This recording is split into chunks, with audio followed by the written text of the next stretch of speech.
Olá pessoal, tudo bem? Como vão?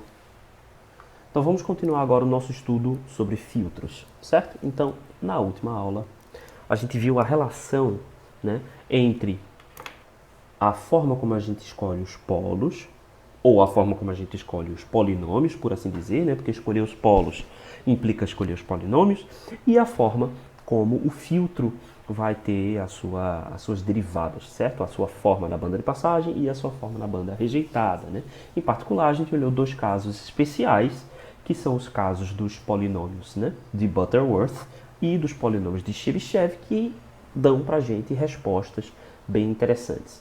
Ok, só que esse é um assunto que não é o forte que a gente quer olhar. O que a gente realmente quer ver é como é que a gente pode construir circuitos a partir desses polos. Antes da gente chegar lá, é importante a gente ver uma outra questão, que é a forma como o diagrama S, né, esse diagrama aqui, que a gente também chama de diagrama do lugar das raízes, corresponde às respostas em frequência. Né? Então aqui estão os plots, né, dos diagramas de Bode para essas respostas em frequência de acordo com a posição dos zeros e dos polos, né, e dos zeros. Certo? Então vamos dar uma olhada nisso. Vamos pensar juntos numa função de transferência de ordem 1. Certo? Então vamos pensar na função de transferência de ordem 1. T de S eu posso expressar como sendo um ganho qualquer A1 multiplicado por... Aliás, eu vou até colocar 1 no numerador. Eu vou dizer que T de S é um polinômio numerador, né? Dividido por um denominador, beleza. T de S, e eu vou dar ao meu denominador o formato S mais ômega zero. Portanto, eu tenho um polo em menos ômega zero e vou ter aqui a minha função A1S mais A0. Beleza, ok. Tranquilo. Então, dependendo dos valores de A1 e de A0, eu posso colocar meu zero, ou seja, a raiz do numerador, em várias posições diferentes. Vamos criar aqui um diagrama do lugar das raízes para a gente discutir isso. Então está aqui o diagrama do lugar das raízes. A primeira coisa que é importante a gente verificar é o seguinte. O meu denominador vai ter uma raiz em S igual a menos ômega zero. Né? Esse aqui vai ser o meu SP. Então eu tenho um polo que estará sempre aqui em menos ômega zero. Beleza. E aí o que vai fazer diferença na minha função de transferência é onde eu posiciono o meu zero. Eu posso, por exemplo, posicionar o zero na origem. Como é que eu faço para posicionar o zero na origem? Né? Eu faço A0 igual a zero. Então, se eu faço T de S igual a A1 S sobre S mais ômega zero, por exemplo, né? Então, quando S é igual a zero, essa minha função aqui é nula. A resposta dela é zero, então, portanto, eu tenho zero na origem. Eu posso colocar meu zero, por exemplo, vamos dizer que eu coloco meu zero aqui. Vamos colocar ele de vermelho, né? Eu coloquei meu zero aqui em ômega zero. Então, qual é a função que vai me resultar esse diagrama? Seria aqui, se eu tivesse S menos ômega zero, por exemplo. Aqui, certo? Ou eu poderia também colocar o meu zero do mesmo lado do polo. Aqui, por exemplo, em menos ômega zero sobre 2. E aí eu teria aqui a minha função S mais ômega zero sobre 2, por exemplo. Tá? Então, note que tem um lugar onde eu não posso colocar meus zeros. Né? Como a minha função é de ordem 1, ela só tem um zero. Eu não posso colocar meu zero aqui. Por que eu não posso colocar o zero aqui? Porque nesse caso particular, eu não tenho um outro zero que eu possa colocar aqui, de modo a fazer um par complementar, né? Um par conjugado. Então eu não posso colocar o zero fora desse eixo. Tanto o meu zero quanto o meu polo estarão na minha reta real. Aqui, nesse caso, só para especificar, né? Esse cara daqui é o eixo imaginário e esse aqui é o eixo real das raízes. Beleza? Então, a gente pode colocar o zero em qualquer lugar. Vamos olhar como é que a gente faz para analisar essas respostas. Né? Bem, uma forma direta de fazer essa análise obviamente, é você fazer o limite de T de S quando o T de S tende a zero e quando o T de S tende a infinito. A gente já sabe que é assim que funciona, vocês já sabem fazer isso. Eu quero argumentar com vocês um modo visual, tá? Um modo visual que a gente consegue visualizar, obviamente, né, essa resposta. Então, vamos fazer o seguinte. Suponha que nós tenhamos um zero aqui, certo? Nessa frequência que eu vou chamar de ômega z. Beleza. Eu tenho como olhar, né, essas respostas aqui, tanto em termos de o módulo de t de j ômega, quanto a fase de t de j ômega em função de vetores. Vamos definir esses vetores aqui. Suponha que eu queira observar a resposta em frequência de uma frequência S que está posicionada aqui. Por que meu S está posicionado nesse eixo? Eu estou observando para o regime permanente senoidal. No regime permanente senoidal eu tenho S igual a J ômega, né? Ou seja, a forma total de S seria S igual a sigma mais J ômega, né? Mas eu já estou supondo que este valor de sigma aqui já morreu e é igual a zero, né? Eu estou simplesmente olhando o regime permanente senoidal, que eu considero que não existem os transientes E elevado a sigma t, existem apenas os E elevado a J ômega t, né? Que são os oscilantes, tá? Então eu estou ignorando o meu transiente e estou considerando somente o regime permanente senoidal. Para regime permanente senoidal, a gente usa esta função, S igual a J ômega, né? A gente despreza o sigma. Beleza.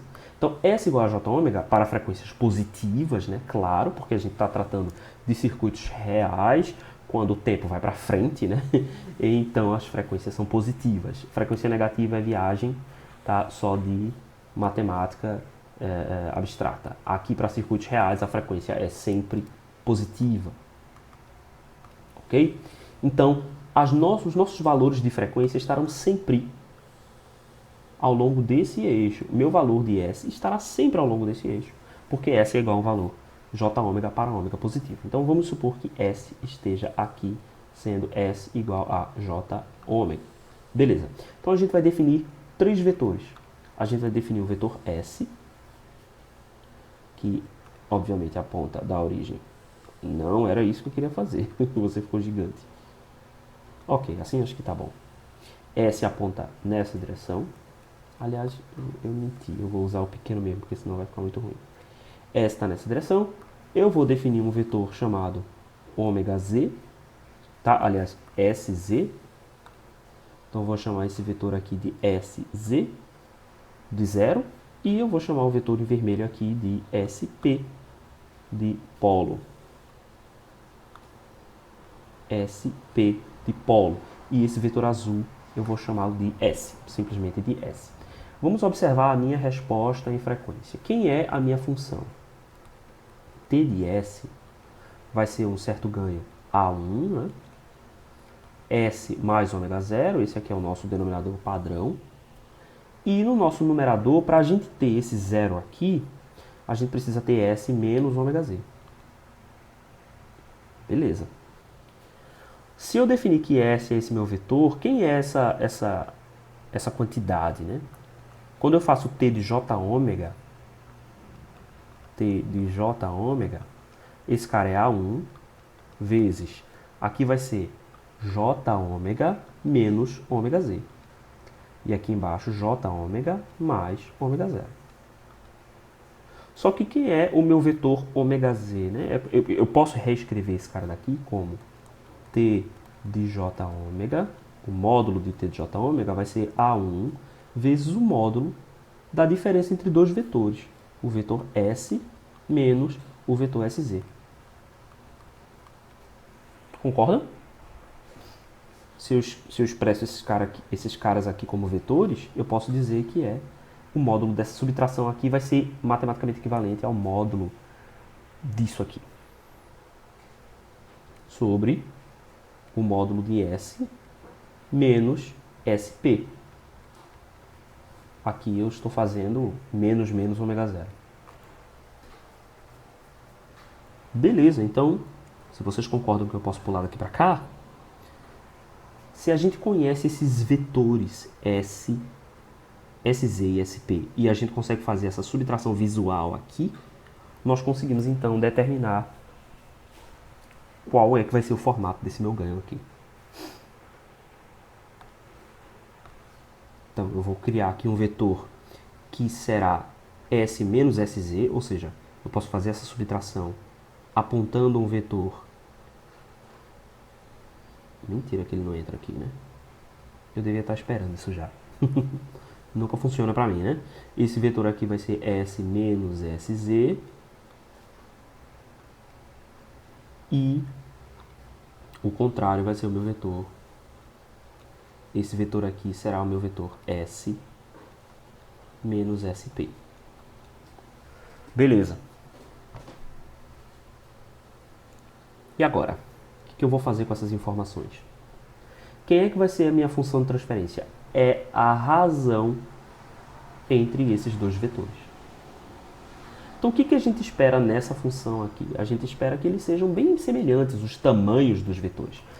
Então, esse é um algoritmo que eu gosto de pensar só para a gente conseguir olhar o lugar das raízes e pensar qual é a resposta em frequência. Então, o que eu estou esperando? Que S menos SZ seja sempre ligeiramente menor do que S menos SP. Quanto menor for o valor de S, quanto mais S tiver mais para baixo, maior será essa diferença. Quando S tende a infinito, os dois tendem a um valor igual. Então eu espero que o meu formato de T de J ômega ele vá de um valor que é um pouquinho menor do que A1, e quando S tende a infinito, ele vai tender a 1. Então eu espero que o meu formato de T de J ômega seja algo do tipo, se aqui é A1, eu espero que ele seja um pouco menor, e aí suba até A1. Esse é o módulo de T de J ômega. Então eu sei que esse tipo de filtro aqui vai desempenhar uma espécie de passa alta.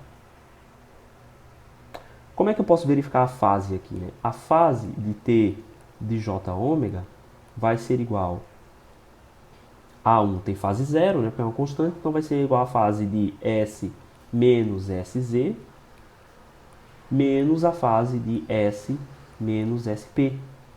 Que fases são essas, né? São os ângulos aqui.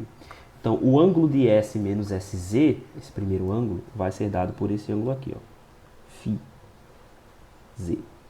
E o meu ângulo de S menos SP vai ser dado por esse ângulo aqui. Então, φP, posso colocar assim.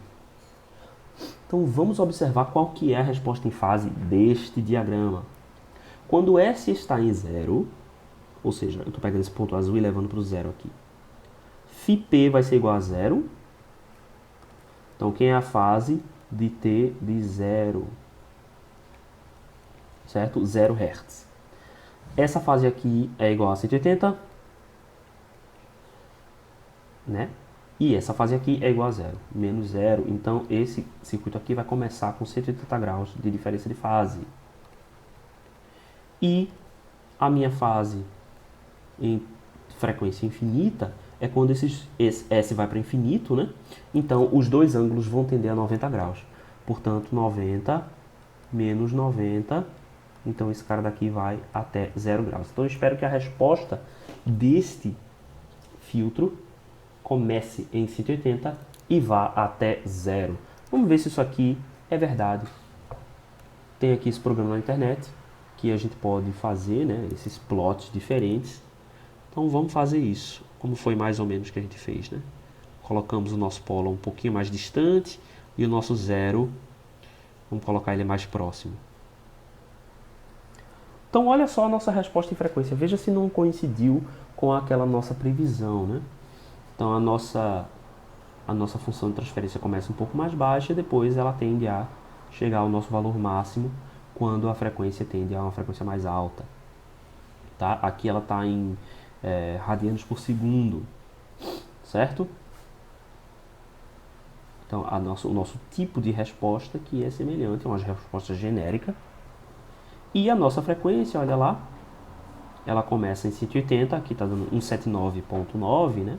180 graus, e ela desce monotonicamente até 0 graus. Aqui a gente não está conseguindo ver, né? Porque vão ser frequências mais altas, mas ela chega em 2,3 e continua decrescendo. Então, essa é uma forma muito interessante de a gente conseguir raciocinar rapidamente como é que se comportam essas frequências. Então, como é que se comporta a resposta em frequência? Então, a gente não precisa pensar em tudo isso toda hora, mas vamos pensar em mais um caso. Vamos fazer a função de transferência t de s igual a A1, que multiplica s sobre s mais ômega zero. Então, vamos lá. O que eu estou fazendo aqui? Eu estou colocando um zero na origem. Então, vamos desenhar essa função de transferência. A gente já sabe que zero na origem representa um filtro passa alta, né? Mas vamos observar aqui nesse algoritmozinho para a gente pensar mais rapidamente. Então eu tenho um zero na origem e tenho um polo, né, em algum ponto aqui menos ômega zero. Então o que eu tenho que fazer? Colocar o meu ponto para o S aqui e desenhar dois vetores que ligam do polo para S e do zero para S. Então aqui eu não preciso mais mostrar qual é a razão, vocês já viram isso aqui, né? E vai ser sempre o ângulo do zero menos o ângulo do polo. Então agora eu já vou desenhar os dois vetores. Tá? Agora eu já vou colocar os vetores nas cores certinhas. O verde para o ângulo, para o vetor do zero e o vermelho para o vetor do polo. Ah, caramba. Nunca faz o que eu quero. Eu vou redesenhar só para poder dar certo. Então eu vou botar aqui a minha frequência S e vou ligar do meu polo para o S e do meu zero para o S. Então essa é uma forma visual, né, de você conseguir pensar rapidamente. É claro que para funções de primeira ordem isso é muito simples, mas quando a gente começa a ver funções de ordem maior, isso começa a ficar bem... Pode ser útil a gente ver esse tipo de resposta, tá? Mais rapidamente assim. Vamos lá. Quando S é muito pequeno, o que vai acontecer? Esse meu vetor aqui é S menos S do zero. E esse meu vetor aqui é S menos S do polo. Então ele vai ser a razão entre esses dois tamanhos. O tamanho do zero dividido pelo tamanho do polo. Tá? Então quando o S é muito pequeno, o que a gente vai ver? A gente vai ver esse vetor aqui, ó, tendendo a zero. E esse vetor aqui tendendo a um valor fixo, diferente de zero. Então, portanto, eu sei que a minha resposta vai ter função de transferência zero na frequência igual a zero. Então, eu sei que o módulo de t de zero é igual a zero. E a fase? A fase de t igual a zero vai ser a diferença entre esses dois ângulos aqui. Esse é o φp e esse daqui é o φz. Note que o meu φz é sempre igual a 90 graus, independente, né? Vai ser o do zero menos o polo. E o do polo começa em zero, quando S é igual a zero. Então a minha frequência inicial tem que ser 90 graus, certo? Porque vai ser 90 menos zero. Então a minha frequência começa aqui, a minha resposta de frequência começa com diferença de fase 90 graus. O que acontece quando S vai a infinito? Os dois tamanhos dos vetores tenderão a ser iguais, né? Então, portanto, o meu módulo de t de infinito é igual a A1, né? Porque esses dois vetores aqui vão ter tamanhos iguais. Então, A1. E a minha fase t de infinito vai tender a zero, porque os dois ângulos vão tender a 90 graus. Então, esse ângulo ele vai descendo de 90 até zero monotonicamente. A gente consegue até visualizar esse tipo de questão. Além disso, a gente também sabe que o meu ângulo é 45 graus quando S é igual a J ômega zero. Por quê? Porque quando essa distância aqui é igual a ômega zero, esse meu ângulo φp é 45. Então 90 menos 45. Então eu sei que exatamente na minha frequência de corte ômega zero, eu tenho 45 graus. Então o meu T de J ômega zero é igual a 45 graus, como previsto, né, pela nossa teoria de filtros. Vamos observar isso lá no site. Esse site aqui é o Control Systems Academy. Então vamos colocar aqui esse x em qualquer ponto. Vamos dizer que está na frequência 122.8. E vamos colocar o nosso zero na origem. É difícil controlar isso aqui. Add a zero, ok. Quando a gente adiciona, ele volta para zero. Então tá aqui bem no zero. E o meu polo tá em menos 122. Vamos colocar aqui a nossa frequência para 122. Eu espero que vocês estejam conseguindo ver, né? Então, não dá para controlar muito bem, mas colocando em 120, o meu ganho dá 76,8 e a minha fase dá 45, como a gente esperava. Veja que a resposta como a gente queria, ó, como a gente previu, é um passa alta, né?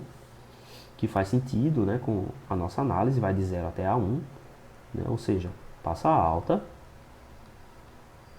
tá? E a nossa fase vai de 90 a 0 graus, com 45 exatamente na frequência de corte. Então, 45 exatamente em 120, que é a frequência do polo. Passa alta, a frequência começa aqui em 90 e vai até 0. Então, veja, é uma forma bem intuitiva de a gente olhar para esses polos, traça retas, né? A gente traça aqui essas retas, observa esses ângulos e, através desses ângulos, determina qual é que vai ser a resposta em frequência. O que mais a gente pode fazer aqui, né? Então, nós já vimos o caso em que o zero está avançado, né? O zero positivo. Nós vimos o caso em que o zero está na origem. O que acontece quando nós não temos um zero? Como é que a gente faz a avaliação quando nós não temos zero nenhum? Então vamos olhar isso aqui.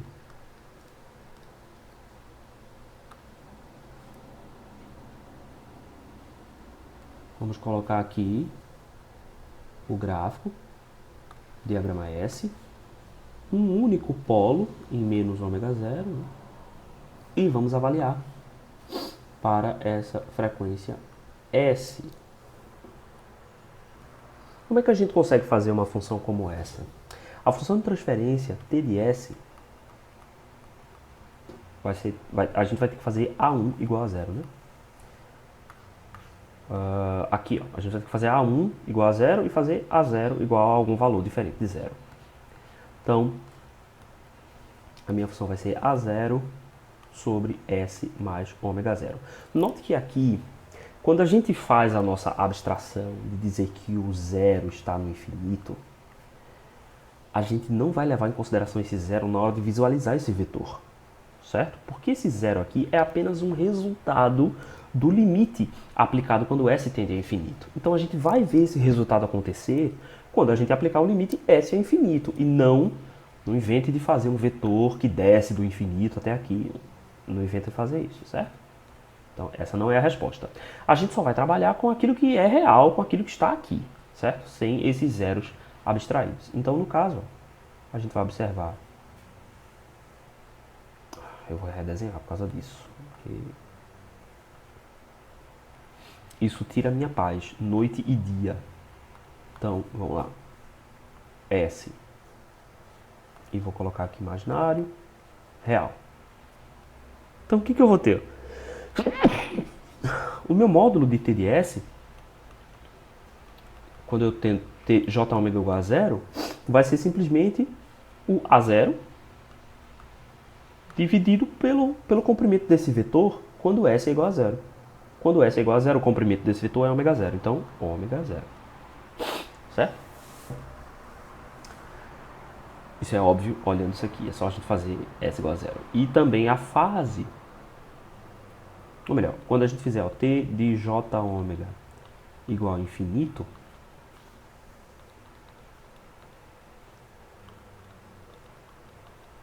o que a gente vai estar olhando? Né? Vai estar vendo uma função A0 dividido pelo comprimento desse vetor quando S tende a infinito.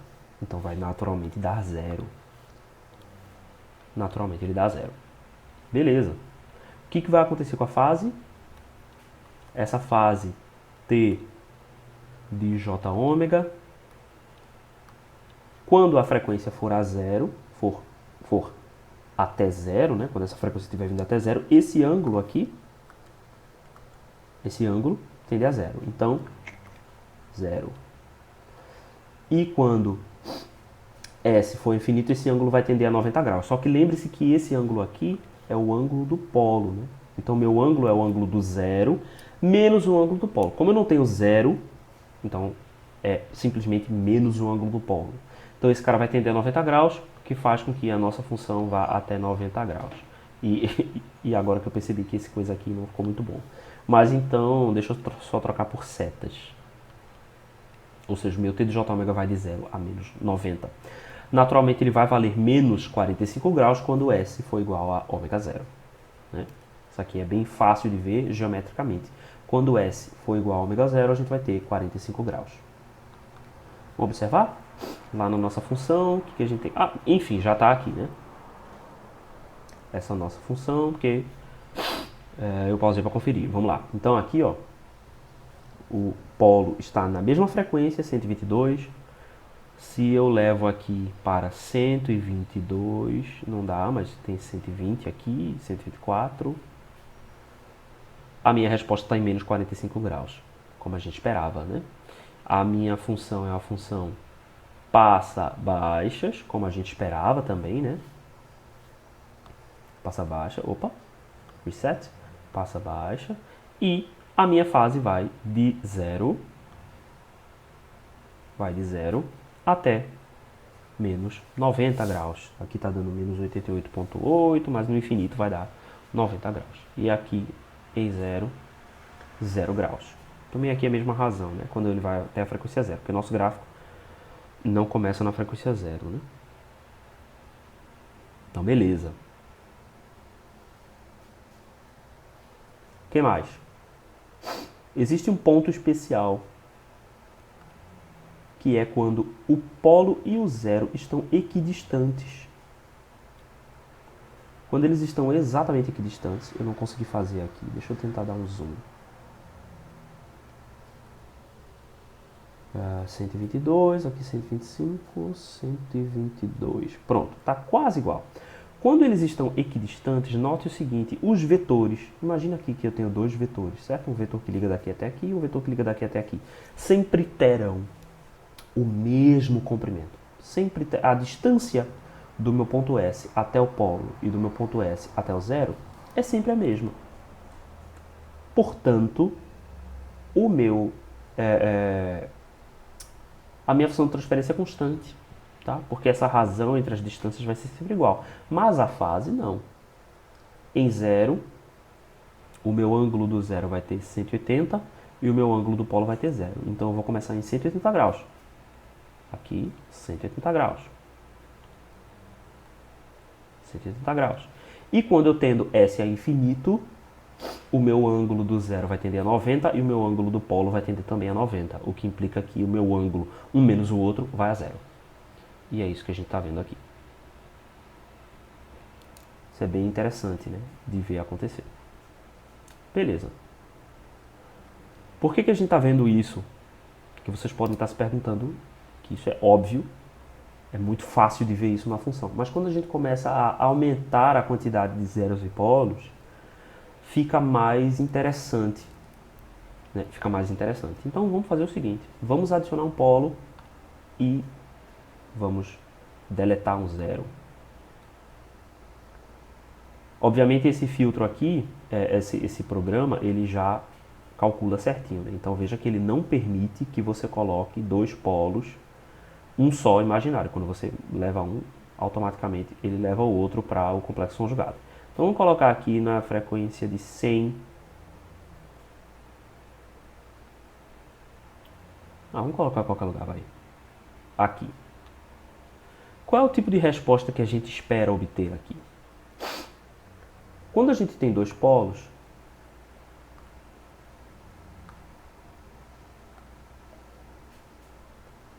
a lógica é a mesma, né? Porque a minha função de transferência T de S vai ser um certo ganho, né? Posso botar um A0 aqui, vezes S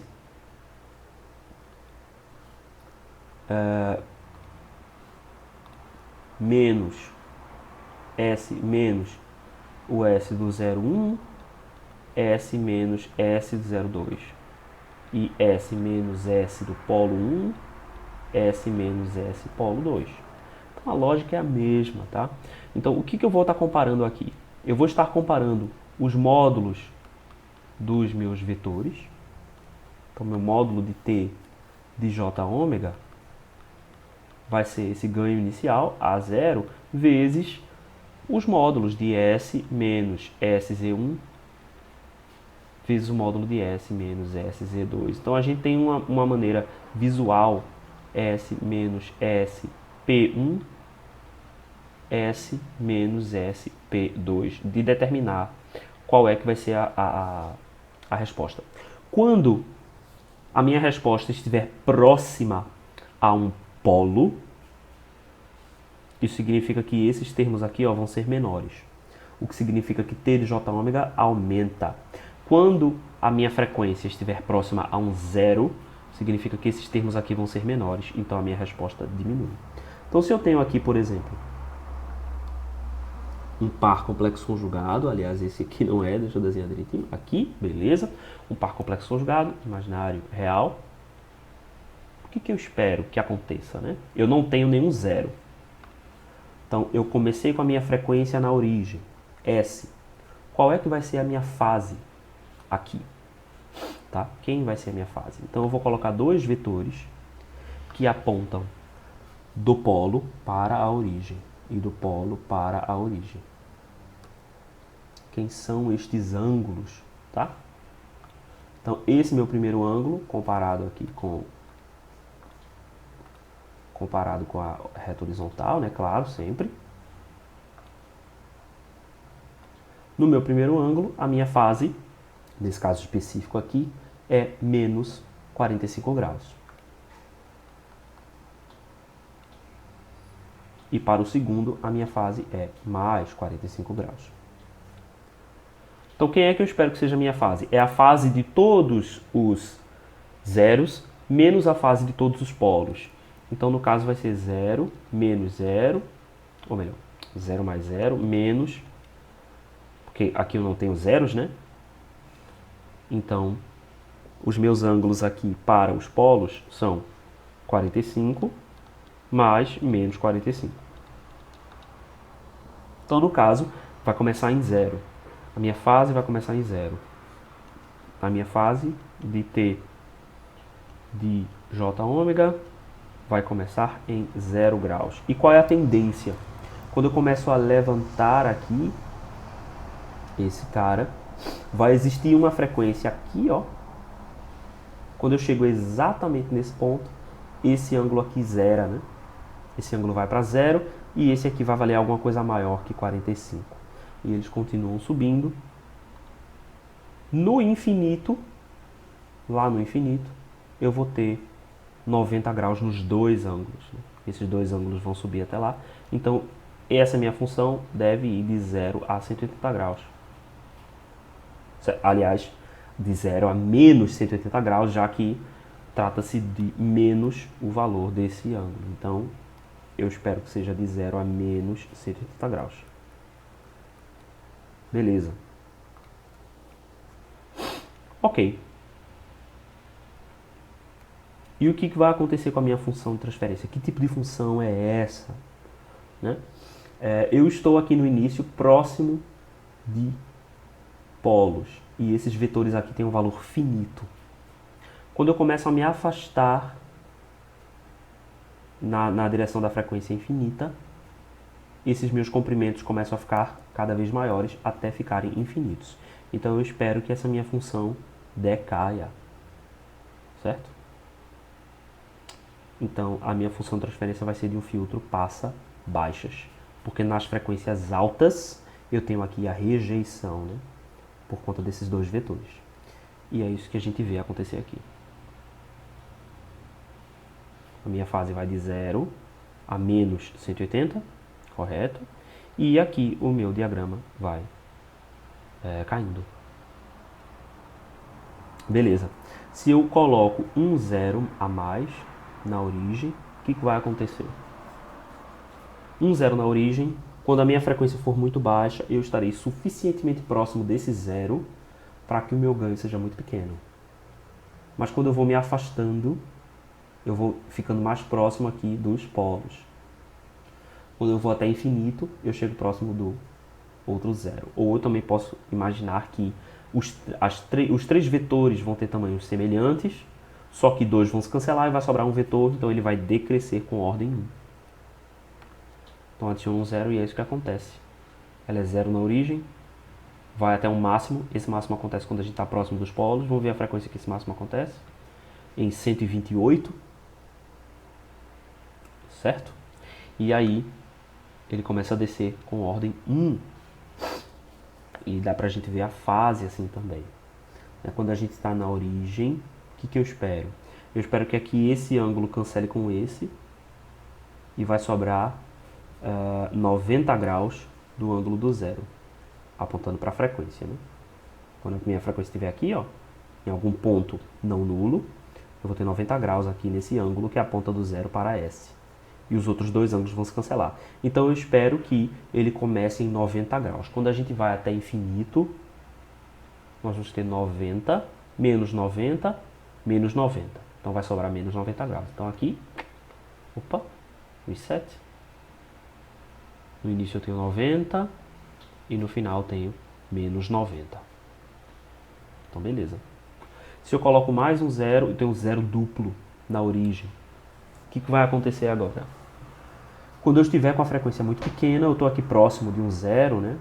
Então, a minha frequência vai ser 0. Quando eu vou me afastando, o que vai acontecer? Esses 4 vetores, lembrando que tem 2 vetores aqui que apontam do 0 até S, vão tender a ter o mesmo tamanho, o que significa que a razão entre esses vetores vai ser 1, portanto passa alta. Então é esse gráfico de passa alta que a gente está vendo aqui. Como é que vai ser a fase? Né? Então vamos colocar S pequeno aqui, então eu tenho 90 graus de cada um dos zeros e os outros dois ângulos se cancelando, né? Um negativo e um positivo. Então ele vai começar em menos 180, em 180 graus. Quando a gente for levando para o infinito, todos os 4 ângulos tendem ao mesmo valor e, portanto, 0.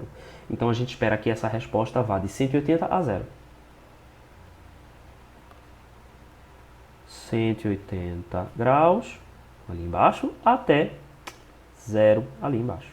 Então é super fácil da gente entender essas coisas. Eu posso continuar adicionando aqui polos e zeros e não sei porque que esse polo foi para a origem, posso continuar colocando aqui polos e zeros e continuar fazendo essas previsões da mesma forma, certo? Então aqui, ó, por exemplo, quando eu estou na origem, eu estou muito mais próximo de zeros, né?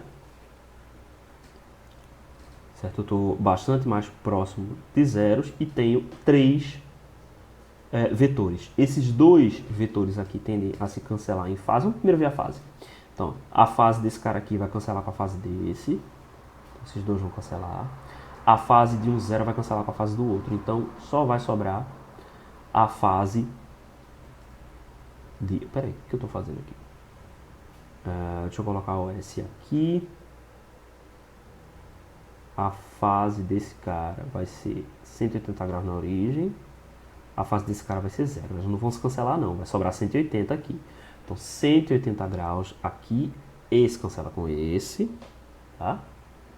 E aí vai ter aqui mais 0. Então ele começa em 180 graus, é isso que a gente está vendo aqui. E quando o S vai para infinito, o que vai acontecer? Todo mundo vai para 90 graus, né? Só que eu tenho um 0 a menos, então vai dar menos 90. Então ele vai de 180 até menos 90, como a gente está vendo aqui.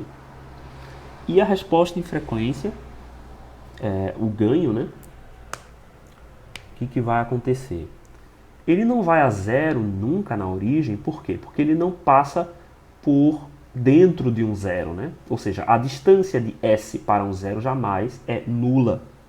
O que vai acontecer é o seguinte, quando a gente tem aqui, vão existir 2 vetores de tamanho idênticos nos zeros e 3 vetores aqui de alguns valores, de alguns tamanhos aqui, né, que vão ser maiores do que os zeros, né?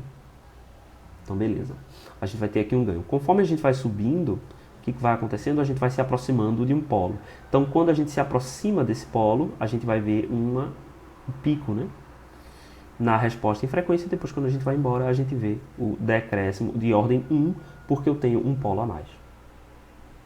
Então essa curva que está aparecendo aqui. Então a gente consegue prever com uma certa facilidade, né, qual que vai ser a resposta em frequência. Se eu coloco mais um zero aqui na origem, o que vai acontecer? Eu vou pegar essa curva, ó, e descer aqui para zero. Então, essa primeira parte vai descer, né? O que vai acontecer com a fase? Eu vou adicionar 90 graus à fase, em todos os pontos, né? Porque esse polo, esse zero na origem vai adicionar 90 graus em qualquer que seja a frequência. Então vamos lá? Olha, adicionei um zero, olha o que aconteceu. Toda a minha frequência ficou 90 graus adicionada. Ela começa de 270 e vai até zero. Né? Então, 90 graus a mais do que a nossa condição anterior. Por que que o meu filtro agora tornou-se passa baixa? Porque eu não tenho mais um polo sobrando. Como eu peguei meu zero e coloquei na origem, ele não cai mais, né? Ele agora fica subindo, porque quando minha frequência vai a infinito, esse efeito não acontece mais. Eu não tenho mais um polo sobrando. Então ele vai com ordem zero, ou seja, permanece constante. Quais são os formatos notáveis que a gente tem para ordem 2? Então vamos deletar um polo e vamos deletar um zero. Quais são os formatos importantes que a gente tem para filtros de ordem 2? Então, o primeiro é o filtro passa-baixas. O que é o filtro passa-baixas? Quando eu tenho os meus dois polos, vamos manter os polos no mesmo lugar, mas eu não tenho nenhum zero. Então, se eu não tenho nenhum zero, os zeros só vão acontecer no infinito. Quando eu pego essa frequência e levo para o infinito, faço esses dois vetores serem infinitos. Se eu adiciono um zero na origem, eu vou ter essa resposta que a gente conhece como resposta de passa-faixa. Então vai existir uma banda que vai ser passada e todas as demais serão rejeitadas. Né? Por quê? Porque eu tenho um zero na origem e um zero no infinito. Então quando eu estou em frequências baixas, eu estou próximo desse zero da origem. Quando eu estou em frequências altas, eu estou próximo do zero do infinito. Ou eu também posso interpretar como eu tenho aqui três vetores iguais, mas um deles está sobrando no lado do polo. Se eu adiciono mais um zero na origem, eu crio o filtro passa alta, certo? Por quê? Porque quando eu estou aqui próximo em frequências baixas, eu estou próximo dos zeros, então esses meus vetores são curtos, portanto, a minha resposta tende a zero. Quando eu vou me afastando dos zeros, os quatro vetores, as quatro distâncias, tendem a ser iguais. Então, meu ganho passa a ser 1, normalizado, né? Aqui vai ser diferente de 1, porque tem uma função de transferência aqui que tem ganho diferente de 1. Beleza. Mesmo com dois polos, eu posso posicionar... com dois zeros, eu posso posicionar esses zeros em outras posições. Por exemplo, eu posso posicionar os meus zeros exatamente na mesma posição que os polos, só que do lado oposto. Aqui, ó. O que isso vai fazer? Isso vai fazer com que, observando aqui na minha distância central, exista sempre, essas distâncias aqui, ó, entre o polo e o zero, sejam sempre iguais. Aqui eu não coloquei perfeitamente, né? Mas se eu ajeitar melhor aqui, vai ficar melhor a minha função. Ó, certo? Então o meu ganho é constante. A gente chama esse filtro aqui de filtro passa tudo. Então pense que em qualquer ponto no plano, na reta Jômega, a minha distância entre o polo e o zero é sempre igual. Então eles sempre se cancelam, é sempre igual a 1. Outra coisa que eu posso fazer é colocar os meus zeros exatamente na minha reta, certo? Na minha reta Jômega. O que isso vai fazer? Isso vai colocar um zero no caminho da frequência, tá? Então quando a minha frequência passar exatamente em cima do zero, ela vai ser igual a zero. Então é isso que acontece. Eu não consegui colocar exatamente em zero na parte real aqui, né? Ficou um pouquinho. Esse é o mais próximo que eu consigo. E aí o que acontece é isso aqui, ó. A gente chama essa função aqui de dente passa alta. Deixa eu evidenciar. Quanto mais próximo os zeros estão da origem, mais discrepantes vão ser esses dois passos, tá? E a gente chama dente porque parece um dentinho aqui, ó. Parece um dente, certo? Então, nessa função, quando os zeros estão na reta, né, na reta imaginária e bem próximo da origem, ou mais próximo da origem do que os polos, o que vai acontecer? Quando eu tenho frequências baixas, os zeros estão muito próximos, né? Então a minha resposta é baixa. Quando eu passo por dentro, imagine que o meu S, minha frequência S, está passando aqui por dentro, né, desse zero, a minha resposta vai a zero. Quando eu ultrapasso o zero, eu começo a ficar mais próximo aqui do polo e, portanto, eu vou ter essa discrepância aqui maior. E aí eu vou até infinito. No infinito, os 4 vetores vão ter o mesmo tamanho, eu vou para o meu ganho natural. Como é que eu posso fazer para aumentar ainda mais essa discrepância? Eu posso pegar meus polos e colocar mais próximo. Então, ó, essa discrepância começa a ser ainda maior, eu começo a criar um dente aqui no lado contrário, certo? Então, todas essas funções aqui são funções do tipo dente passa alta. Como é que eu crio um dente passa baixa? Eu inverto a posição dos zeros e polos. Então eu coloco os zeros para fora, mais distante da origem do que os polos. Vamos colocar os polos bem pertinho da origem aqui. Pronto. Então, essa minha função é a função dente passa baixa, certo? Em que a parte baixa, né, tem um ganho mais alto do que a parte alta e eu tenho um zero aqui no caminho da frequência, né?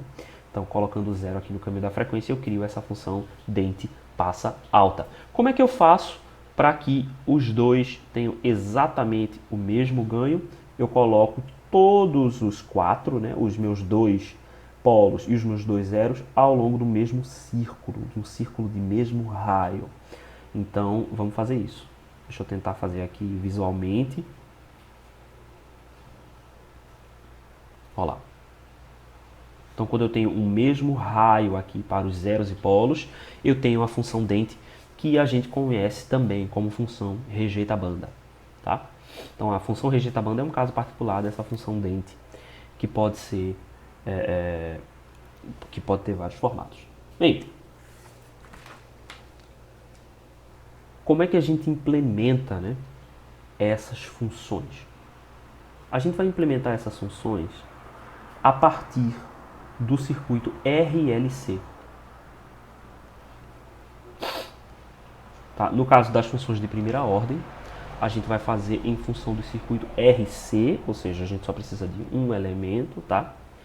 E esses filtros, obviamente, são os filtros que a gente já conhece, que são os filtros passa alta e passa baixa. Tá? Para o genérico, a gente vai ter esse tipo de formato aqui. Eu não vou me ater a esses formatos, porque isso está tudo no livro de vocês e vocês podem consultar, né? E eu sugiro que vocês façam a consulta, né, desses circuitos aqui para a gente ver como é que eles são implementados e podem ser implementados também com AmpIop, certo? Aqui eu só estou mostrando para vocês verem como é que a gente consegue fazer. E esta função aqui, esta forma, né, ou essa forma aqui com o amplificador operacional, é como a gente consegue fazer o circuito passa tudo. O passa tudo é quando a gente tem o zero igualmente espaçado, né, do polo em todos os pontos aqui de J1. Beleza? E aqui são as funções que a gente acabou de ver, né, para ordem 2. Então, com 2 zeros no infinito, com 2 zeros na origem, com 1 zero na origem e 1 zero no infinito. Ó, vai dar essa resposta aqui. O dente, perfeito. Aqui o dente sintonizado. E aqui o dente passa alto, baixa e o dente passa alta. Beleza. Tá tudo lá. Essas equações estão todas lá. Minha preocupação aqui não são essas equações, certo? E aqui o filtro passa tudo, que é aquele em que a gente tem a mesma distância, né, dos polos e dos zeros. As nossas respostas em frequência vão partir do circuito RLC, tá? Que a gente estudou bastante lá em circuitos 2. E dependendo do ponto de alimentação, a gente tem funções diferentes. Então, a gente tem R, L e C. Obviamente, a gente sabe que esse circuito aqui ressoa em 1 sobre raiz de LC. E o fator de qualidade, né, é ômega 0 sobre Q é 1 sobre RC. Né? Então, a gente conhece esses caras aqui. Da teoria de circuitos. E alimentando esse circuito em pontos diferentes, a gente tem funções diferentes. Então, só para a gente ver aqui rapidamente, tá? E depois eu sugiro que vocês olhem isso né, e revisem isso lá no livro, mas a gente pode criar o filtro passa baixas, né, LP, low pass, alimentando no indutor e deixando o resistor e o capacitor em shunt. A gente pode criar o filtro passa alta, alimentando via capacitor e deixando resistor e indutor em shunt. A gente cria o passa banda, alimentando via resistor e deixando capacitor e indutor em shunt. O filtro dente, notch, né, alimentando no paralelo entre o indutor e o capacitor e deixando o resistor em shunt. O dente geral, né, vai ser alimentando em um tanque LC e deixando um outro RLC em shunt. Tá? E é interessante esse cara daqui porque se ele vai ser dente passa alta ou passa baixa, vai depender da relação entre os valores de L1, C1, L2 e C2. Então, se um dos dois ressoar primeiro, dependendo de quem ressoar primeiro, ele vai se comportar como passa alta ou como passa baixa. Tá? Mas o interessante aqui é que nós temos 4 elementos armazenadores. No entanto, o dispositivo é de ordem 2. Por quê? Porque se você for olhar a frequência natural desse circuito, é quando a gente faz VI igual a 0, C1 e C2 estão em paralelo, L1 e L2 estão em paralelo. Então eu posso associá-los. Tá? Portanto, esse circuito vai se comportar como ordem 2, apesar de ter 4 elementos armazenadores. O mesmo a gente pode falar sobre essa expressão aqui da letra G, que é o dente passa baixa, low pass notch. E aqui no I, o high pass notch, que é o dente passa alta, certo? O geral a gente pode fazer para funcionar tanto quanto passa alta como passa baixa, e esses aqui vão funcionar diretamente em passa baixa e passa alta. Todas as expressões estão lá para vocês, certo? Só uma última coisa que é interessante a gente falar, eu acho que eu já comentei isso anteriormente nas outras aulas, mas nós iremos utilizar na nossa disciplina a definição padrão de fator de qualidade e frequência de ressonância para circuitos de segunda ordem. Né? Então, para circuitos de segunda ordem, a gente vai interpretar que o nosso polinômio do denominador é S ao quadrado mais S ômega zero sobre o fator de qualidade Q mais ômega zero ao quadrado. Então, esse vai ser sempre o nosso denominador. Que diferença isso faz? Vamos olhar na nossa resposta. Vamos olhar a resposta do filtro passa baixa, certo? Sem zeros. Vamos colocar ele aqui no meio. Como nós vimos na aula anterior, quando a gente deixa esses caras a 45 graus, ou seja, igualmente espaçados, né, para dois polos de 180 graus, a gente vai dividir em 90, então aqui eles têm 90 graus entre si, a gente tem a resposta maximamente plana. Então, este é um filtro de Butterworth. Quem é que vão ser essas distâncias aqui? Vamos tentar plotar para ver como é que a gente consegue plotar em função disso aqui. A gente viu que o polinômio de Butterworth de segundo grau era quem? Normalizado. É S ao quadrado mais raiz de 2 vezes S mais 1. Né? Isso aqui está normalizado para ômega zero igual a 1. Então isso implica que para o filtro de Butterworth,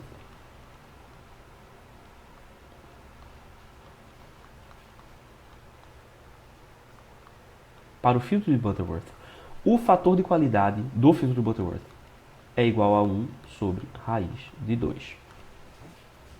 E os ângulos são 45 graus. Beleza. Vamos tentar traçar, sem olhar exatamente, especificamente para o filtro de Butterworth, quem é que são, né, em função das distâncias dos polos, essas quantidades aqui. Quem é que é ômega zero ao quadrado e quem é que aqui geometricamente, certo? Então vamos dizer que esses polos têm esse SP1, aliás, não vou fazer assim não, vou fazer escrito mesmo. Quem é a minha posição SP1? Ele vai ter um valor sigma P mais um J ômega P, em que sigma P é o valor do polo, né, o valor negativo da parte real do polo, e ômega P é a parte imaginária. E SP2 é sigma P menos J ômega P. Beleza. Ok. E a gente sabe que esse polinômio pode também ser dado por S menos SP1, S menos SP2. Beleza. Ok, na verdade aqui é mais. Eu parei para dar uma conferida e aqui é mais. S mais SP1, S mais SP2. Então se a gente faz esse produto aqui, vai dar D de S igual a S ao quadrado mais S vezes SP1 mais SP2 mais SP1, SP2. Beleza. Vamos continuar desenvolvendo esse cara daqui. Então, D de S vai ser igual a S ao quadrado mais. Então, aqui eu vou ter o próprio S. Eu estou somando, né, SP1 mais SP2. Então, eu vou cancelar essas partes imaginárias. Então, S vezes 2 sigma P mais o produto, né, o produto entre dois pares conjugados. Então, vai ser o quadrado do primeiro menos o quadrado do segundo. Só que o quadrado do segundo contém J, né? Quando eu tirar esse quadrado vai dar menos, então vai dar sigma P ao quadrado, que é o quadrado do primeiro, mais o quadrado do segundo, que vai ser simplesmente ômega P ao quadrado. Certo? Que seria menos o quadrado do segundo, mas por causa do J, vai dar positivo no final das contas. Então vamos comparar isso com o nosso modelo padrão. Quem é o nosso ômega zero? É esse aqui, ômega zero ao quadrado, né? Então aqui nós temos uma relação pitagórica. Ômega zero ao quadrado é igual a sigma P ao quadrado mais ômega P ao quadrado. Sigma P a gente já definiu aqui que é a parte real. Então, sigma P é essa distância aqui. Tá? Se a gente traça uma reta aqui, a parte real, essa distância aqui é o sigma P. E, obviamente, né, a minha distância vertical é o meu ômega zero. Desculpa, ômega P.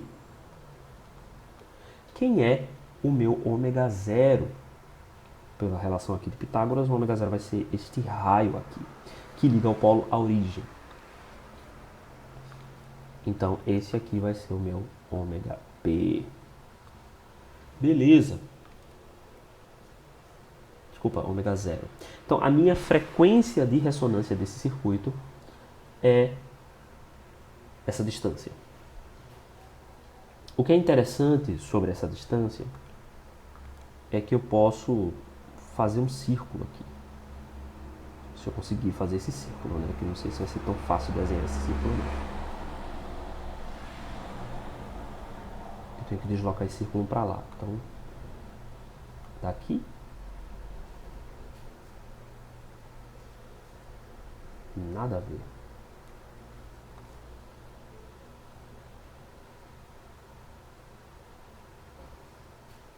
Virou uma elipse. Mais uma vez.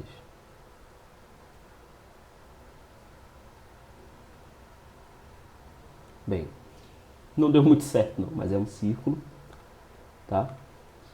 Que passa por... Ok, ficou pior. Mas é um círculo de raio ômega zero, tá? Então, quando eu coloco dois polos, a minha frequência de ressonância é o raio desse círculo. E o interessante sobre isso é que essa minha frequência ela não muda quando eu faço meus polos deslizarem sobre este círculo. Né? Então, se eu coloco um outro...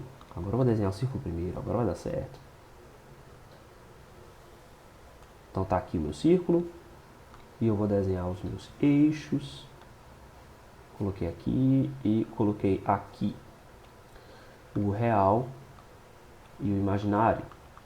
A minha frequência de corte será a mesma, independente do ponto onde eu coloco meus polos, tá? A minha frequência de ressonância.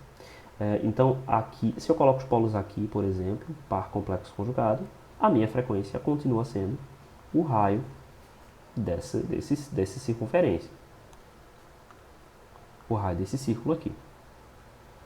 Se eu coloco em qualquer outro ponto, aqui, por exemplo, mas desde que esses pontos estejam ao longo deste círculo, esse raio é sempre o mesmo e a frequência de corte é sempre a mesma. Beleza. O que vai mudar é o fator de qualidade. Então vamos olhar lá qual é o nosso fator de qualidade. Deixa eu apagar aqui esse círculo horrendo. Eu posso ver o fator de qualidade através dessa segunda parcela aqui, desse polinômio, né, no segundo coeficiente polinômio. Então eu sei que 2 sigma p vai ser igual a ômega zero sobre Q. Então, portanto, o meu sigma p, a minha parte real, vai ser igual a ômega zero sobre 2Q. Então, essa distância aqui, sigma p, eu posso dizer que é igual a ômega zero sobre 2Q. Então, qual é a diferença que fará, então, a posição dos meus polos? Quanto maior for ômega p, ou seja, quanto maior é a minha parte real, meu ômega p está crescendo, menor será o meu fator de qualidade para uma mesma frequência ômega zero. Então vamos olhar aqui. Esses dois polos aqui serão o fator de qualidade pior, né? Ou próximo aqui do pior fator de qualidade. Se eu desloco esses caras para mais próximo da minha reta imaginária, aqui, por exemplo, esse par terá um fator de qualidade aqui bem maior, né, comparado àquele anterior. Então, quando eu desloco os meus polos nessa direção, para mais próximo do meu eixo imaginário, eu estou aumentando o fator de qualidade. Que efeito acontece na resposta em frequência? Aqui. A gente já sabe que nesse ponto em que ele faz 45 graus com o eixo imaginário, eu tenho o meu máximo, a minha máxima planura. Quando eu elevo esse fator de qualidade, o que vai acontecer na minha resposta em frequência? Eu estou tentando seguir aqui a mesma circunferência, né? Olha só o que acontece. A minha resposta de frequência deixa de ser plana e passa a ter um pico.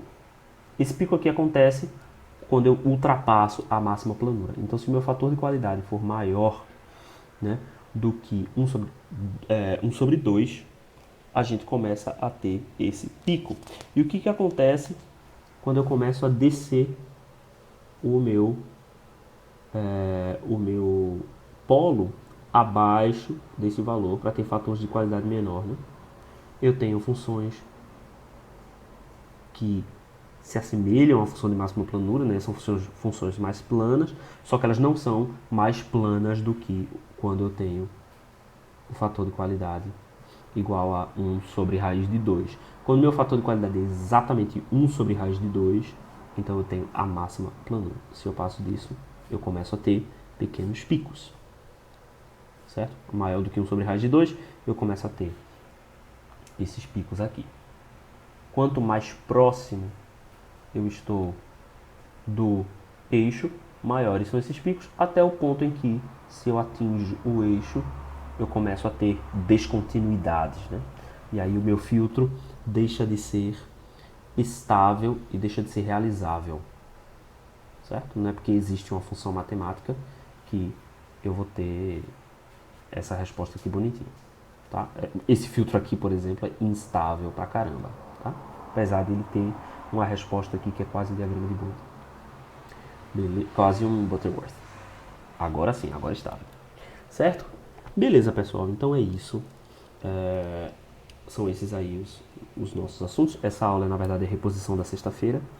Eu vou colocar mais um vídeo, né? Porque vai ser o de vocês da terça-feira. E agora, já chega de blá blá blá, chega de polos e zeros. O que a gente vai ver agora é a implementação do primeiro filtro, que é o filtro com a substituição do indutor. E eu vou colocar para vocês também o projetinho que nós vamos fazer, tá? Que o primeiro projeto que a gente vai fazer é esse filtro, é um filtro de ordem 2, em que a gente substitui o indutor por um capacitor com amplificadores operacionais, é uma coisa bem legal. Tá bom, pessoal? Beleza? Então agradeço por vocês terem continuado aqui comigo e vamos em frente. Valeu!